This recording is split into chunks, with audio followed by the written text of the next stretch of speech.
When I was a kid, I liked to draw things. Like every other kid my age, I used whatever I had to build whatever I could imagine. I didn't know it then, but my goal would be to design new and amazing things, things that made the world better. So off I went to college, I had one Bachelor of Science, and I would be on my way. Concerning, well, anything ever built, the details of fabrication, assembly, processes, statistical variation, and even inspection have complex and simultaneous interactions with performance, speed, and cost of the thing being made. But like every other young designer, I was focused on the finished part and not on how it was made.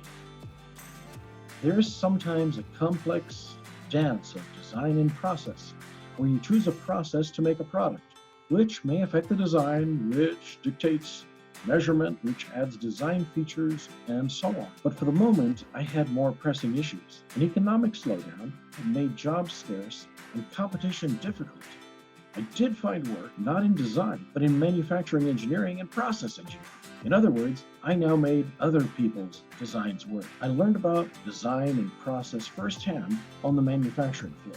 Unfortunately, my product design career was just passing me by, or so I thought. After 15 years, I landed my first real design job. Turned out, manufacturing engineering had not been a waste of time. Instead, I now looked at design differently.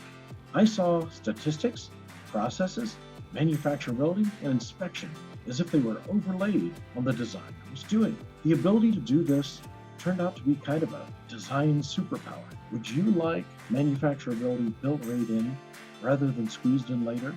Call me and let's talk about your design. I'm Rick Stockton and I design medical devices for a living.